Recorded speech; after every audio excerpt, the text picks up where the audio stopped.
Exodus 002. Let's get Moses ready to deliver Israel. Along comes Moses.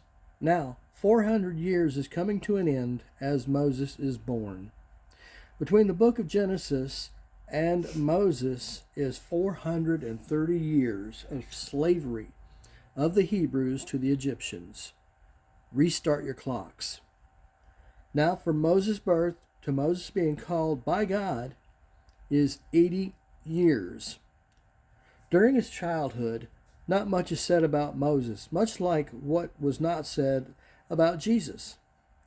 He refused to be known as an Egyptian, as you will find out, and can't believe God is calling him to take on this task of leading the people out. On with the life of Moses. Amram of the house of Levi married Jochebed, his aunt, or Levi's daughter. Yes, his aunt. Exodus 6:20. This was allowed back then.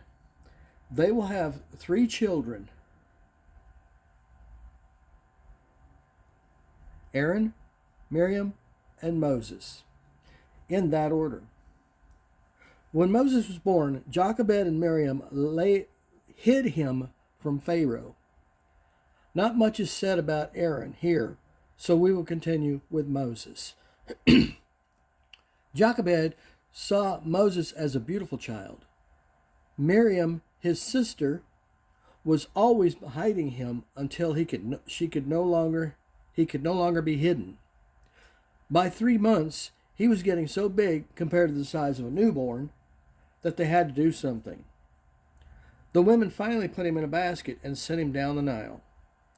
Miriam, his sister, watched him drift away. Pharaoh's daughter, Bithiah, went down to the Nile with her attendants so she could bathe. While in the water, Bithiah heard Moses crying in the basket and went to see about the noise. When she looked in the basket, he caught her heart.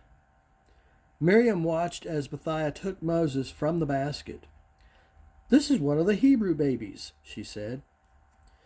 Miriam went up to Bithiah and recommended that Moses be raised by a Hebrew woman. Bithiah told Miriam to go get one, and Miriam came back with Jochebed, Moses' mother. Bithiah told Jochebed to nurse him, and Bithiah would pay her. Leave it to God. Jochebed is being paid by Egypt to raise her son. Well, Moses is raised as a Hebrew and refuses to be treated as an Egyptian. He would rather not take on the trappings of being an Egyptian, although he is raised in an Egyptian household, since Bithiah would be known as his mother. Later, Moses sees 2 Hebrews fighting and asks them why they are fighting. They asked if Moses was going to kill them like he killed the Egyptian. Pharaoh finds this out and seeks to kill Moses. Moses runs from Egypt to Midian. I accidentally skipped the part that Moses killed an Egyptian for beating on a Hebrew. Here is a stark difference. Exodus 2:15 says Moses left Egypt in fear for his life from Pharaoh, whereas Hebrews 11:27, he just left Egypt because he saw the invisible God. I know that Moses didn't see the God until the burning bush. So since Exodus was written by Moses, I tend to think 2:15 is what happened. Moses fled from Egypt to Midian. Midian was named after Midian, the 4th son of Abraham, by Keturah. Moses is related to them. Moses is in the desert running from the Egyptians when he comes across a well and is quite thirsty. He wants to stop to get a drink at the well when he sees shepherds trying to give a group of women a hard time at the well. He scares off the shepherds, and the eldest woman, Zipporah, offers him water in return. He drinks and feeds her sheep as well. The women go back to their father, Reuel, who is a Midianite priest. Reuel asked them why they're back so early. The women, who are Reuel's daughters, tell Reuel what happened at the well. Reuel said, "Go get him and bring him to the camp." They went back to the well and brought Moses home and entertained him and invited him to stay on. Reuel, who is also known as Jethro, invites him to marry Zipporah, his eldest daughter. Moses marries Zipporah and spends the next 40 years in Midian. Squirrel. Zipporah is a Midianite woman, which is a descendant of the Cushites, which were a people of dark skin. Jethro is a Semite of the lineage of Shem. Numbers 12:2 speaks of her being a Cushite, which is ancestral to Africa. In the land of Ethiopia, Cushites are dark-skinned, and Zipporah's mother was Cushite. The reason why I bring this up is because when Miriam, Moses' sister, sees that Zipporah is dark-skinned, she is quite upset and tries to make an issue of Moses not marrying a Hebrew. This will come up later when Moses goes to see his family. Moses has 2 sons by Zipporah, Gershom and Eleazar. During this period of time, the Pharaoh dies. Moses, while tending his sheep, went toward Mount Horeb, referred to as the mountain of the Lord. At this mountain, Moses notices a burning bush up on the mountainside that does not get consumed. He goes to see about this bush. God notices Moses is paying attention to this bush and calls him twice from the bush. God now has Moses' attention. Hebrews 1:1. Take off your sandals, for you are standing on holy ground.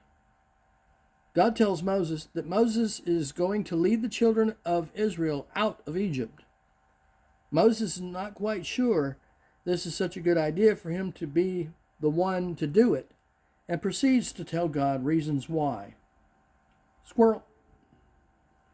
We all have free will. This is true. But we are made in the image of God. He won't ask you to do anything that can't be done through him. Realize, I didn't say do it, and God will back you. Pray if you are not sure, and let God be your guide. God can't do that. God can do what you can't. Back to Moses. God explains to Moses how he is to lead the Israelites into the promised land flowing with milk and honey. This land is occupied by several tribal groups. Squirrel.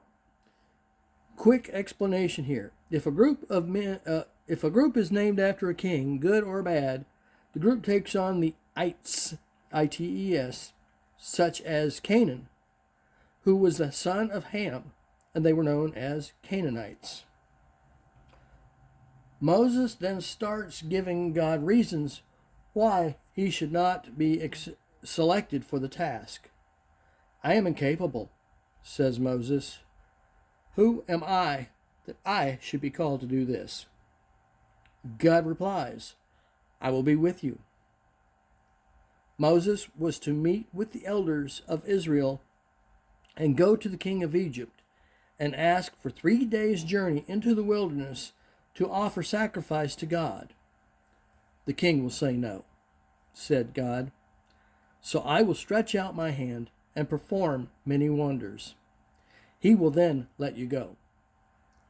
This will go on several times.